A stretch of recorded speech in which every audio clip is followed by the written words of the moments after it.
Ukážem ti, ako si pripravíš kúky s chuťami dubajskej čokolády, ktoré si proste musíš doma upiecť. Asi pre teba nebude žiadnou novinkou, keď ti poviem, že dubajská čokoláda ovládla celý svet.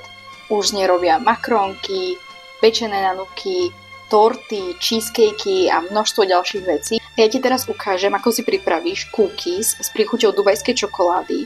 Sú neskutočne lahodné, rozplývajú sa v ústach, sú chrumkavé z toho kadajf cestoviny, zároveň sú veľmi jemné, lebo je tam tá pistáciová pasta a sú proste neskutočné.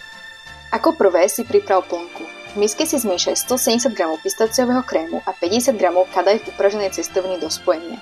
Na dosku alebo plech si daj papier na pečenie a pomocou 2 lyžičiek naukladaj naň takých 18 približne rovnakých kôpok pistáciovej plnky a daj stuhnúť do mrazničky aspoň na 1 hodinu, aby sa s plnkou ďalej ľahšie manipulovalo. Na cesto si vo väčšej miske, ktorá je vhodná do mikrovlnky, roztop 110 g masla.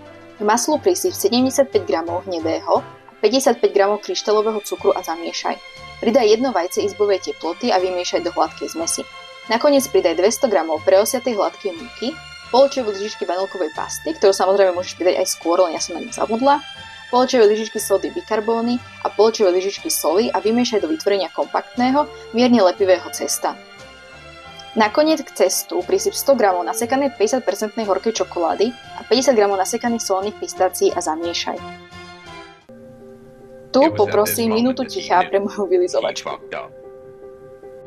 Ešte, že mám doma viac ako jednu vylizovačku, takže došlo k výmene a môžeme pokračovať ďalej. Misku s cestom zakry fóliou alebo kúpacou čapicou a daj na 30 minút do chladničky trochu stuhnúť. Potom z cesta pomocou naberačky na zmrzlinu o priemere 4 cm naber 18 rovnakých guličiek.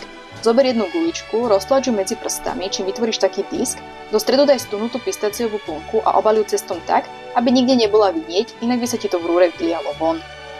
Takto pripravené, plnené cookies daj piesť do vyhratej rúry na 190 stupňov Celzia takých 8 až 10 minút do zlatohneda. Musím ťa ale varovať, že na týchto cookies s chuťami dubajskej čokolády vzniká silná závislosť, takže ich treba jesť veľmi opatrne, aj keď ja som si potom odniesla celú tácku. A pre ďalšie recepty na takéto pochutiny sleduj môj profil a pozri stránku v mojom bio. Enjoy!